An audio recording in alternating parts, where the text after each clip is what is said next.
Почитувани гледачи, добар ден. Вторник, време е за нова епизода од емисијата Медицинско катче. Денес тема обрежување. Каде се прави, кои се причините поради кои се прави. Која е идеалната возраст на која што треба да се направи обрежувањето? Има ли културолошки или само верски позадини во целата работа? Утрово на оваа тема зборуваме со доктор Златко Алексовски, детски хирург од приватната болница Аџибадем Систина. Докторе, добар ден. Добар ден. Ја најавивме темата, најпрво околу самиот оперативен зафат, што е обрежување и кога е најдобро да се направи. Па вака, обрежување или циркумцизија, по-професионално кажано, е всушност ексцизија или отстранување на делот од кожата на пенисот, тоест на препуциумот, отстранување на препуциумот и негово, тоест оголување на глансот на пенисот. Така. Тоа е процедура која што е порутинска, тоест кратка процедура која што трае не многу долго. У принцип, кај нас се изведува со анестезија, или да биде безболна, да биде без трауми по детето и трае отприлика едно комплетно со анестезија околу пола сат до 40 минути. Околу возраста, кога е најдобро да се направи? Дали доколку детето е помало и вие оперирате пациенти, бидејќи сте детски хирург, до 18 години? Па вака, околу возраста, идеална возраст е некаде после околу година дена, пред година, околу година дена, па понатаму независно кога ќе се појави проблемот. Околу година дена доколку се работи за културолошка, тоест религиозно обрежување, но доколку се работи за медицински индицирана циркумцизија, тогаш отприлика тоа е по одмината возраст, некаде 6-7 годишна возраст, кога проблемот ќе стане видлив. Затоа што до 3 годишна возраст се смета за физиолошка нормална фимоза, вродена нормална фимоза. Во кои случаи обрежувањето е медицински неопходно? Медицински неопходно обрежување е во случаи кога нема можност за повлекување на кожичката, тоест на врвот на кожичката на пенисот, тоест на препуциумот се создава фиброзен цикатрициелен прстен и нема можност за комплетно повлекување, тоест соголување на глансот на пенисот. Што би предизвикало тоа? Таа неможност за соголување на препуциумот, тоест на одлепување од глансот на пенисот, може да предизвика инфекции, може да предизвика болки, нелагодност и отежнато нормално функционирање. Во тие случаеви се препорачува обрежување, тоест циркумцизија, која што е медицински индицирана. Тоа е обично кај деца после 3 годишна возраст, кога се случува така? Обично после 3 годишна возраст може да се постави таа диагноза дека има всушност проблем, тоест има цикатрициелна фимоза. До 3 годишна возраст, како што рековме, е физиолошка и таа е нормална. Кај сите машки деца најчесто е врвот на препуциумот е стеснет, тоест имаме тесен врв на препуциум кој што нема потреба да се дилатира, тоест да се соголува. Доктор, ајде малку попластично да објасниме за самиот тек на операцијата. Обично мајката е таа која што се грижи за детето, таа е таа која што треба, да им објасниме на младите мајки што се треба да направат кога имаат машко дете и кога е вистинскиот момент да треба да се консултира детски хирург. Вака, значи најчесто прв веќе во родилиште се советуваат мајките дека треба постојано, најчесто тоа е погрешно тврдење, тоа е погрешно мислење дека со самото раѓање треба да се отвара кожичката на пенисот. Тоа е погрешно, тотално погрешно, така да во принцип единствено хигиената треба да биде запазена, посебно во таа доенечка возраст или пеленска возраст, кога бебињата се во пелени. Тогаш може да настанат многу почесто инфекции, кои што инфекции би предизвикале, тоест би провоцирале да биде консултиран детски хирург. Најчесто, детски хирург, прво педијатар, па потоа детски хирург. Хигиена, најнормална хигиена, во као секое нормално дете, мислам, нема никаква посебна хигиена, нема потреба. Например, педиатрите ги советуваат мајките да го отворат корито па да го мијат, не знам, некаква хигиена на глансот, тоа е непотребно, буквално нема никаква индикација за тоа.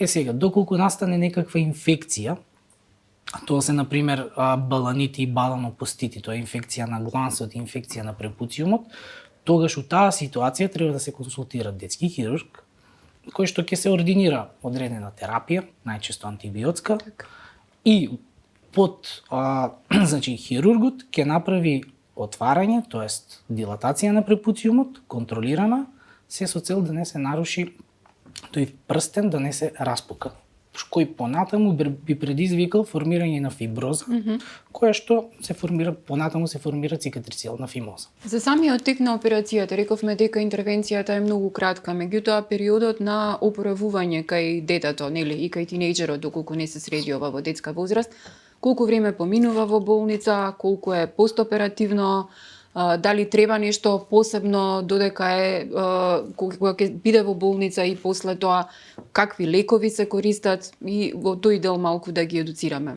родителите. Значи вака, во однос на самата процедура, значи во нашата установа најчесто тоа е еднодневна или same day surgery, истиот ден, значи детето се прима во некој одреден период, претходно договорен, најчесто во утринските часови, се прави соодветна подготовка. Така. Со тотална анестезија е ова. Најчесто тоа е одлука на анестезиологот со некаква потенцирана анестезија. Си имаат, нели, тие начини. Како битно детето е многу битно да не чувствува болка. Така. Значи детето е прегледано од анестезиолог. Понатаму после тоа во операциона сала се изведува самата интервенција која не трае повеќе од 15-20 минути. Потоа после нели нормално будење и кога детето ќе излезе од анестезија од операциона сала, од прилика се обсервира 2-3 часа и се пушта на домашно лекување. Понатаму се прават уште една до две контроли и тоа е тоа. Домашното лекување подразбира аналгетици, антибиотици, што прави? Да, так. доколку има потреба се даваат аналгетици чисто ако детето има болка, тоа е многу ретко. Може локално се аплицира локален антибиотик и у принцип хигиена. Хигиената е пред се првенствена и е најбитна во постоперативниот третман. Во последно време многу од вашите колеги иницираат да не се користат оние мокри влажни марамици, бидејќи спомнавте дека хигиената е пред се, посебно кај деца што се доенчиња, односно кои што користат пелени.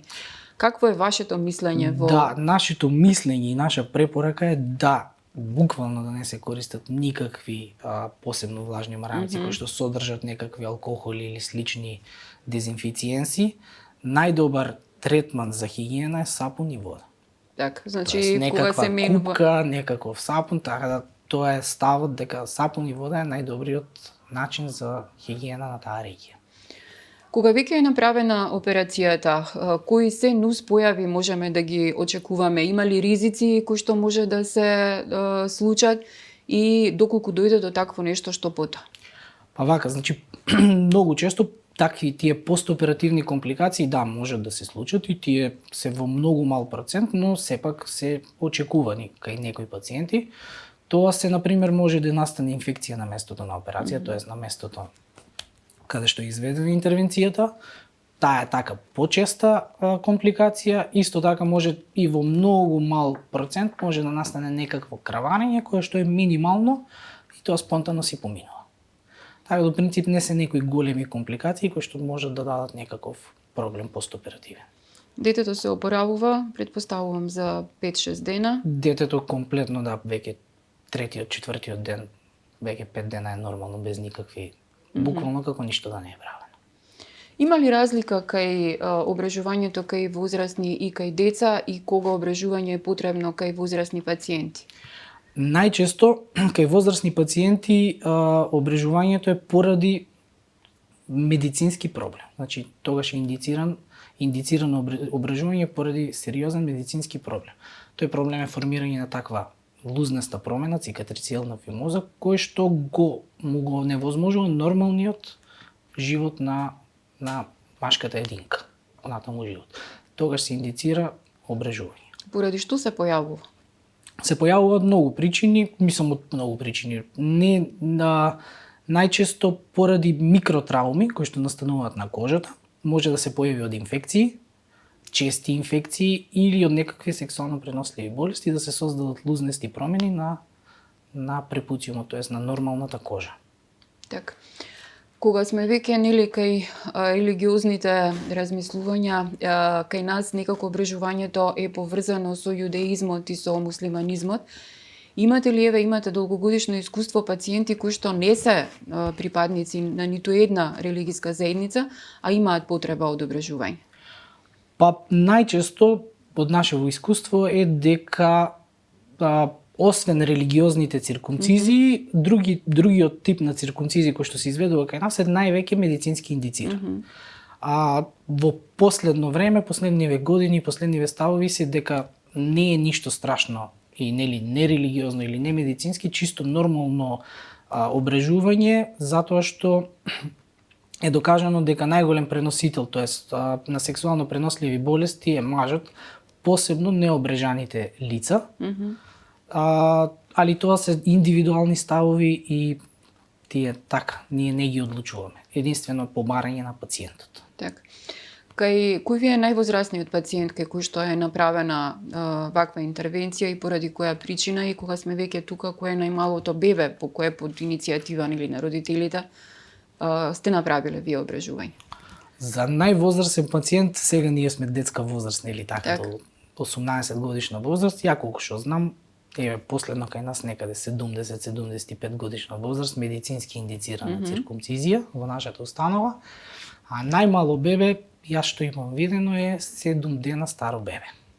Религиозно, индицирана циркумцизија. 7 дена. Така. Докторе, еве една препорака до родителите. Што се треба да направат кај машкото дете, доколку за да не дојде нели до проблем некаков, бидејќи доколку не се подготвени на вакво нешто, што се треба да направат од самото раѓање? Конкретно нели посебно за мајките, бидејќи се директно вклучени во одгледувањето и именувањето белење.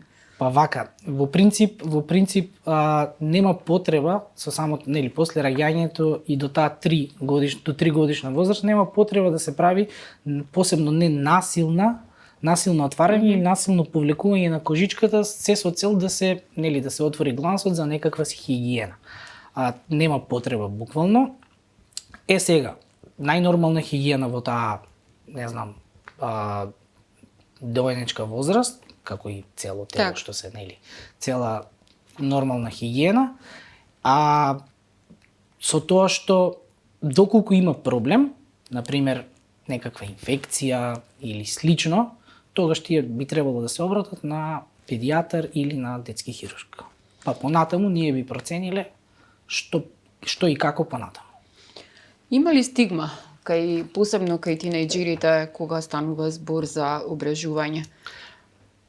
Стигма, мислам дека има, посебно во таа возраст, преодна возраст помеѓу предпубертетска и пубертетска, почетокот на пубертетската возраст, се срамат, не сакаат да кажат доколку имаат проблем, кој проблем понатаму станува така, сериозен проблем во секојдневното функционирање и понатаму доаѓаат, тоест завршуваат на доктор со сериозни проблеми кои што побаруваат хируршка интервенција. Се зголемува ли бројот на обрежувања со текот на годините? Да, се зголемува бројот на обрежувања. Тоест, не знам точна бројка, но имам така чувство дека е зголемен бројот на обрежувања. Зборуваме за религиозни или како резултат на медицински проблеми? Религиозни тоа е стандардна бројка која што е нормална, ја има секогаш, но медицински индицираната бројка така ја има во горе-долу исти стандарди, но тие што побаруваат ниту религиозна, ниту медицинска, поради медицинска потреба, тие се повеќе се во поголем број. Докторе, за крај на интервјуто, само еден совет до родителите. За самиот оперативен зафат, за обрежувањето. Страшно е, не е страшно? Да, Што се треба да се направи? Нормално е дека тоа ипак е стрес за секој родител, ипак е некаков оперативен зафат кој што ние ги разбираме. Од наша гледна точка тоа е рутинска интервенција која што се изведува со години и нема никакви потенцијални, не знам, огромни ризици кои што би биле, не знам, страшни за родителите, но сепак е хируршка интервенција. Сакам да знаат дека е безболна, во нашата установа се работи како безболна интервенција. И Да, тука да напоменаме дека во моментов во Систина Да. има и 50% попуст на цела интервенција, па за сите да, во моментов Така, имаме промоција. малку детали околу тоа. Во моментов има промоција од 50% попуст на самата интервенција, нели, обрежување. Таа ќе трае всушност е секоја последна сабота од месецот и за сите деца тоеш кои што имаат проблем, ние сме на располагање. Така.